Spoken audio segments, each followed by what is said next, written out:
Okay, so my name is Yah'Mein, and I'm coming to people today for the subject of forgiveness and the power of forgiveness and how we let those servitudes of having a hard heart keep us from great things in our lives. Some people do not or cannot try to have compassion of and understanding to get an understanding of their brother. And it doesn't have to be your fleshly brother. It can be a brother by spirit. It could be the neighbor.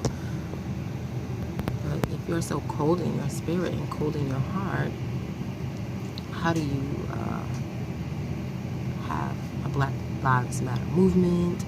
How do you have fellowship, networking, building a community that is of high morality and high standards if forgiveness is not a tool being used amongst one another? It's so easy to be like, forgive, but if your heart is so cold because you're so stuck on hurt and past issues that has no relativity to today's issues, but because of the past, your present life is still subjugated by miserableness, doubt, and unconscious hurt. So when you say, well, when one says have forgiveness, it means, hey, you killed my son, so I will forgive you. Not because you are a weak-minded person, it's because you're spiritually not going to be broken. And not because you feel the need to just be overly compassionate either. It's for the spirit part of you. So if a person robs you of something, which can be your own family, could be your own child, do you have forgiveness to forgive them for a deed that went wrong? Because we all have a spiritual heightness, meaning a consciousness level that is higher than our own, that lets you know, hey, you were wrong, or hey, this wasn't right. And even though your son or your daughter did this to you, try to be a little understanding and try to find out why. And you're like, hell no, they stole from me. I don't care. I don't care what they do, because they took my stuff. Instead of listening to that spirit part of you that has compassion, and take away the cold heart who is not compassionate, and say, you understand, let me go call my brother. What is going on? Why would you steal from me? You don't want to hear that. Instead, it's subdued with grudge, and then hatefulness, then despisement, all these things that causes our inner selves to have inner conflictions and turmoils within our own selves. It causes rivalry, non-chivalry within families, within relationships, in all areas and aspects of our lives without having forgiveness. Now, one must take into accountability to the white boy who shot those 9 members in the church, and you're like, have forgiveness for this white boy. I ain't talking about that one. Totally different, because you do not love thy enemy. However, I'm talking amongst your own, those that are of your bloodline. You have compassion. Those who are in your sacred space, you have compassion. For yourself, you have compassion. How many of us are passionable people, willing to forgive and not be so cold and dreadful and envious or doubtful or resentful towards our own selves and our own family, friends, or neighbors? No one wants to have forgiveness, which is the servitude to keep who you are at a higher nature within yourself. How can you have a heart chakra that's open and the third eye that is open if you don't operate within those boundaries to keep these eyes and true at its higher vibratory level? Forgiveness is one of the tools needed. Why? Because it doesn't prevent one from being its true self. And then you say, let it go, give, forgive and forget. I mean, those are boundaries and necessary tools to have. Forgiveness. Now, if your baby drops something on your $200 dress, are you gonna go hit your child because you dropped something? Or you gonna be like, oh baby, even though you're angry, to say, okay baby, you don't do this, mommy's that, okay? You don't just be angry and then fucking like the kid and fucking stupid kid. I mean, people do those things just like we do it to ourselves. We beat ourselves up when you don't take the opportunity when you have it, and now you're unforgiving to yourself. Like, you're fucking dumb. Damn, you should have fucking did it. Why don't you listen to yourself? You have no forgiveness. So therefore, it feeds into inner turmoils.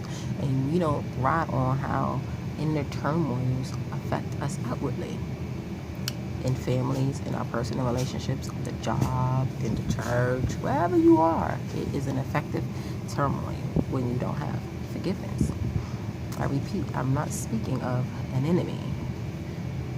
I'm speaking of an inner and a familial, which is the family and the neighbor operation. Now, how can we build a nation when the nation is not together, has no compassion, no forgiveness, and the heart is so cold?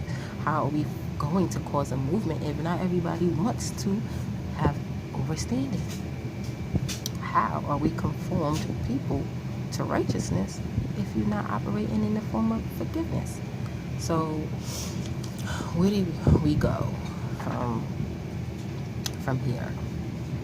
Knowing that to open our eyes, you need to be able to see. You need to be able to see what's in the mind, heart, and soul of an individual, to operate on a level of compassion, to have an understanding, and you want to give back some compassion to therefore forgive another being. But if you're so hard and you call yourself righteous or awakened, no, you're not. You're actually still sleeping, and your eyes has not opened. Because when you learn to open that eye, it'll have understanding enough to know that the reason why certain things happen or take place within a relationship that does not happen right, or whatever is afoot that causes people to have confusion, you would want to correct those issues. But how many people are taking the time out to say, hey, let me correct the relationships that I have in my community, that I have amongst my children, that amongst my mother, my brother? No one. And my husband, no one. Because we are still operating on cold-hearted and no compassion. Therefore, no forgiveness is given. Therefore, communities and homes are broken. There's no servitude. How is there a union if you have no unity? You have no unity because you have no forgiveness.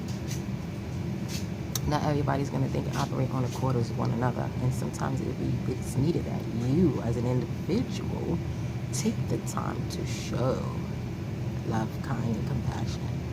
Not in a foolish way, but in a way where you're building stable relationships so that you can build stable communities. Therefore, having stable-minded people and giving birth to stable-minded children, and having stable-minded husbands or stable-minded wives, because you're operating in the level of compassion. So therefore, you have no cold heart. And we're all walking around with a cold heart, and it leads us nowhere. Going in circles, repeating the same cycle. Some people are alcoholics and drug addicts because of the heart. Don't have forgiveness or compassion for another being. So you take those inner turmoils and you beat yourself up. Or you beat up somebody else. Oh, you don't want to let shit go from 10 years ago because you're still stuck on non-compassion. Oh my God, he cheated. Oh my God, she cursed me out, or she cheated. And you're not going to let go, then you need to have some form of compassion and understanding. Compassion for yourself, understanding for yourself, to know, like, this is what was going on in a relationship that caused us a breakdown. You and I both want to love each other, but how do we keep each other going if you don't have compassion or forgiveness? Because I think I was wrong too, and you were wrong about it. So how do we make things right? But you have to have compassion and understanding if you want to make things right. One cannot be cold and the other one is caring. It's not going to work. Therefore, now, what happens? There's no building there. You're still hard. I'm willing to not be hard. How can we build? How can you teach? How can you learn? How can you love? And how can you become sacred or awakened if you're still stuck on hurt, which harbors anger, deceit, jealousy. All these things are rooted make you want to kill somebody too. But how do you operate out of that alignment where you're not in the will of being non-compassionate, non-overstanding, non-understanding? So therefore you build greater communities within the home first, within yourself first. Because if you're a happy person and you're a loving person, you're a kind person, everything seems to happen very well and great for you. If you have doubt, you have confusion, you're not compassionate, you have no kindness, everything seems to always be going wrong and you don't know why. Well, check your heart. Maybe your spirit's trying to tell you something. Whether neither, that is neither here nor there, but those are circumstantial evidence of to what a heart that is so closed will keep you from walking in a righteous path. And you cannot be fruitful for your brother because you're still stuck in rottenness. And being rotten, you can't give birth to anything that's dead. So you kill yourself, have heart attacks and these diseases, all because I don't care. Man, she did this and she was talking about me. Nobody give a damn about that. Let it go. Is that more important than having a stable community, a stable environment, stable mind? I don't know. We're talking about forgiveness. And what can it do for your heart? What does it do for the spirit? What does it do for people as a whole? Some people don't speak to their children. Some people are not speaking to their parents. Some people are not speaking to many best friends because of cold-heartedness. Yes, people will not live up to your expectations. You're not living up to your own expectations. But I bet you're going to forgive yourself and you're going to keep pushing forward, just like you should do. Someone who doesn't live up to your expectations still have encouragement, still have wisdom, still have a kind heart. Sometimes people are not meant for you, but yet you've been in a relationship with them and you're so bitter. No, let it go. It served its purpose. Whether it was wrong or right, have some compassion, because you do not know what is the reason or the issue behind why someone couldn't fulfill whatever potential you had or assumptions you thought that was going to take place in a relationship. And even though it has hurt attached to it, you can forgive and you can have compassion. And then later on, you'll be like, oh my God, I didn't know you were going through this. Well, if you was listening and if you had some compassion, maybe you would have knew. And in that 13 years of non-talking, you could have been having a stable relationship. But how many of us are taking the time out to have stable relationships because we forgave? One, your inner self, and secondly, the being of another soul. Without compassion and without forgiveness, you have nothing. You can't be a mother, you can't be a father, you can't be a friend, you can't be an aider, you can't be a guider, you can't be a leader. You have no forgiveness. When your team is not on point, do you just give up on them? I like them, I don't want to deal with them. No, you give them some kindness, you give them some compassion, and you rev them back up. But this is the level of what we're operating, the level of truth, where forgiveness is the only key. Love is the only key. Those are all operating in the same realms with love, kindness, compassion, and forgiveness. Having those skills will negate having ill will to one another, jealousy and envy. Those are all rooted into how those things come about. Hurt feelings hurt people. Happy feelings create happy people. How do we build these things? If you forgive, come out of yourself, come out of the hurt, come out of the pain, and see,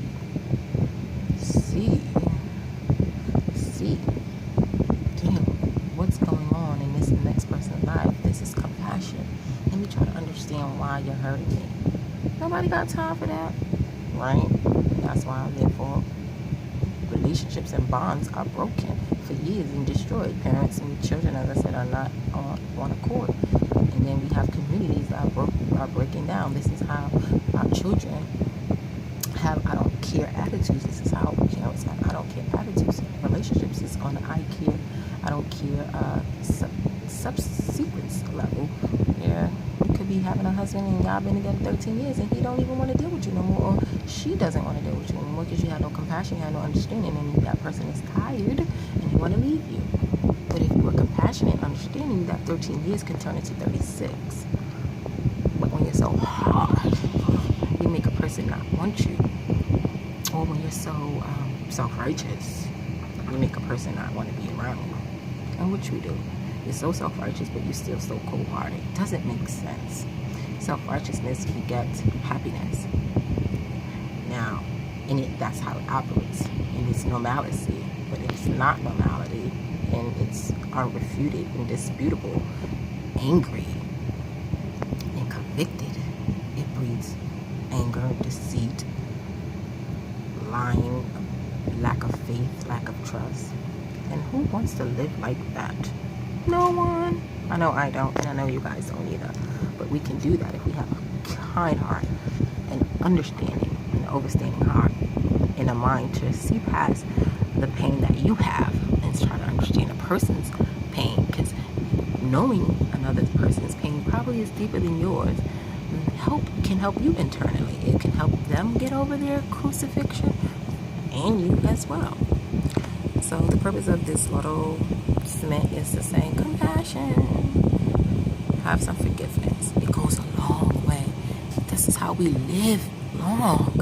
We're not dying of strokes and heart attacks and all these stressful things that are killing us, killing our kids, suicide, all these things, because no compassion. We have compassion in any area of our lives. We so want to beat each other up and beat each other down.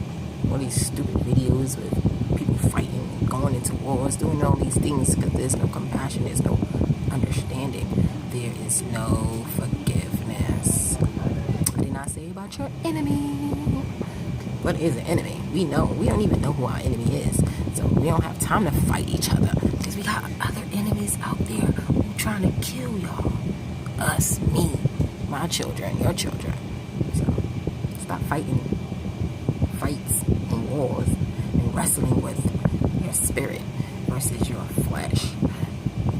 That's already a hard wrestle when you gotta wrestle with other spirits and other flesh that is going to be against you. This is what's going on in our black community. We're fighting our flesh, which is already a hard fight. Trying to get yourself on track and get yourself happy, get yourself strong and dedicated and focused and living right, versus now you got to deal with familiar issues, work-related issues. Those things are easily negated if you have some form of understanding and compassion and forgiveness. So that when your enemy is up against you, your family is intact, your mind is intact, the community is intact, because we can stand together. Like they say, y'all may be family, y'all might have fighting, and y'all might not get along all the time, but at the end of the day, it's still family because you have forgiveness. So when the enemy's coming in, he can't take and pluck a flew out because there's forgiveness and understanding that even if there is confusion here, we still understand each other and we still have forgiveness amongst each other. And we do this as a whole, not because I didn't grow up with you and I mean I have shared the same womb, but I share the same issues. We bear the same flesh. But if we have civility, righteousness within our own selves, within our communities, it'll be so much peaceful. And not only that, it'll be so much more vibing. Our souls, our spirits are on one accord when we're operating in the realm of forgiveness. Now, how does this spiritually ties into anything? Easy. Because when your spirit is broken, hell breaks loose in your home. Hell breaks loose in the community. You're not focused, you're not happy, you're not excited. Everything is like a battle going on. And your spirit is just not restful. You can't even sleep. You gotta take all these medications. Oh my God, I got heart this, that, this, everything, because there's so much discomfort. And this could have been something you did 20 years ago coming back because you're still stuck on that hurt. But if you open your mind, open your heart, your spirit will be free to have compassion, love, and kindness. So when someone is not acting in accord to what you think, you'll try to understand why, so that you can build something better instead of destroying. You know us women, make us mad, all hell gonna break loose. But that's not cool, because then we could stop our own fruits from, which is your children, from being greater beings, because you're not great. You can stop the universe giving you many blessings, because, well, not blessings, but your own will coming to you. I don't call them blessings, because it is whatever you want, you'll get, but you'll never get it because you're not operating in alignment with the universe. And how many people know how to operate and be in alignment with the universe? And I'm not saying, oh my God, I got something great, because you willfully willed it in, but because you were beautiful within. And when you're beautiful within, you'll get everything you put out. So you gotta open up them hearts, open up this pineal, use this eyeballs, use the heart, so that the soul can be free to have forgiveness, because you're gonna want somebody to forgive you. You're gonna want somebody to have understanding and compassion to you. So you do unto others as you want done unto you. At the moral is the moral of the story. Who do unto others as they want